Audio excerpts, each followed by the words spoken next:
Thank you, Rebecca. Hello, everyone.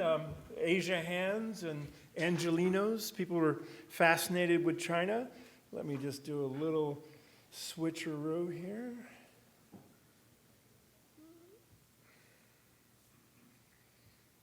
Technology.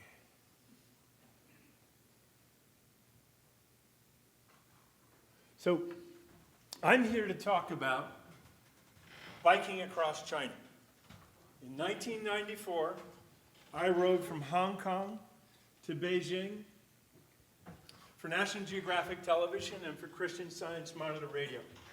It took us 6 months. We went to a very rural route. Is it not loud enough?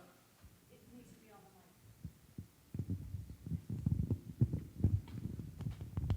the mic. Sorry. Is this live? Yes, hi. It's going to get really loud now. Sorry. So it took us 6 months. We went through very rural China. The point was to document Chinese life, how people were living at that point in time as change was really starting to begin, especially around the coasts. I started going to China in 1988 as I found out David Kaufman from Nixon Peabody did also. And so I had been able to cover travel stories, stories about politics, stories about finance, and I'd fallen in love with China, basically, and so I wanted to explore this rural route. The premise was to let people know in America, especially, about China, because Americans were starting to already wonder and already be interested in China and already starting to fear China. And so I thought, this is a way to communicate to the rest of the world how China is growing and evolving. So let me just roll the video. National Geographic is the company that produced the video. And this is, the first 2 minutes of this is from 1996. I'm Peter Crosby, a photojournalist who covers Asia. Our crazy ambition is to ride from Beijing, the capital, through the rural belly of China on south to Hong Kong. That's over 2,000 miles in 6 months. But as today's Chinese say, 可以, why not? Try it. To most folks, China is a vast enigma. It's bigger than the US and has a fifth of the world's people. I've observed Asia for years, but China's still the great mystery. For weeks, we were in remote China. We became the tourist attraction wherever we went. Many people had never seen foreigners, certainly not ones with bikes. People said to us, why are you doing this? Don't you have any money? Why wouldn't you take a car, a bus, or fly? They think we must be poor if we travel by bike, but it's the bikes that make our experiences rich.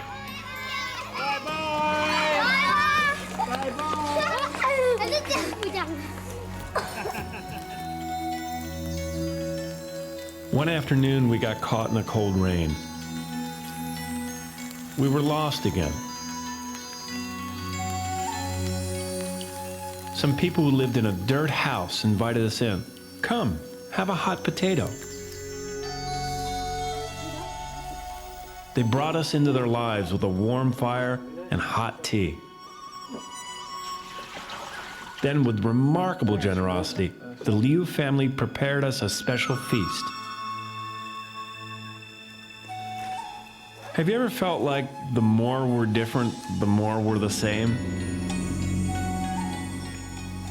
With the Lius, we learned how close we really are. The father and I even share the same birthday. I wondered if we came back in 10 years, how different their lives would be.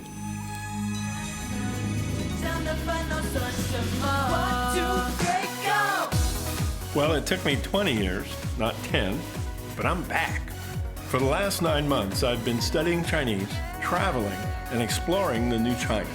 And how the Buliao, as they say in China, 非常大. It is epic change. We've seen the buildings, we've seen the new highways, the high-speed trains. Wow.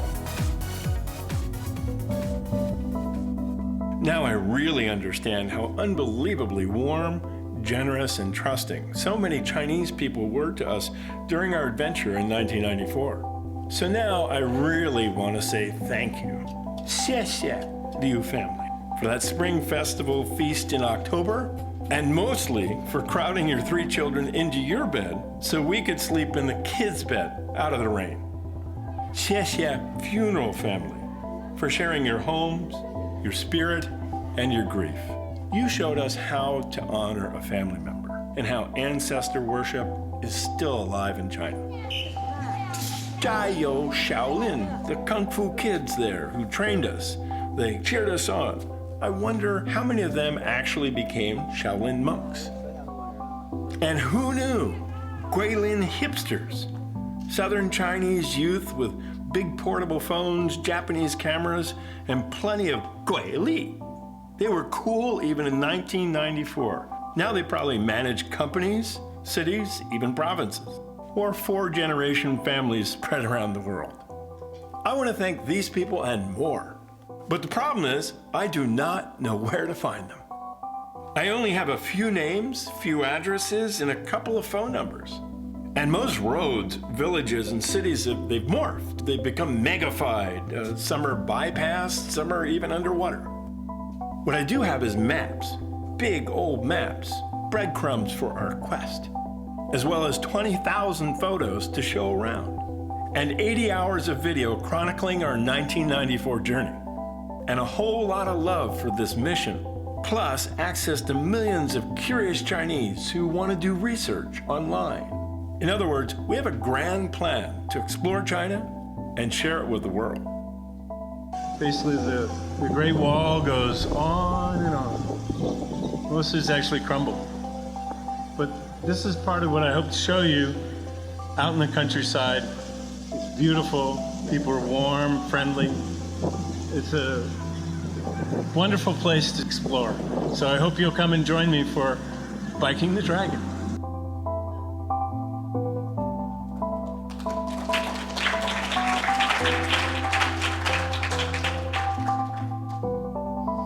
Got 2 more slides.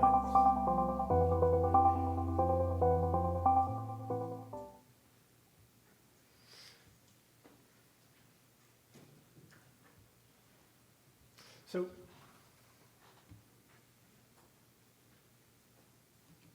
I think I have 2 more slides. Huh. Anyway, so regardless of the slides, I've got to get your slides back on, Rebecca.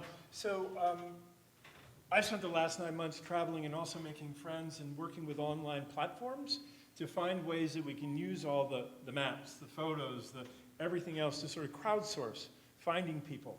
And I'm about to go and find the Liu family, who we slept with, who are in the middle of Hebei province, and to see how we can roll this out. And next summer, literally go look for dozens of people so that we can communicate to America and the rest of the world how Chinese people's lives have changed from their standpoint, from their point of view. So that's Belly the Dragon. That's why I'm returning. So thank you.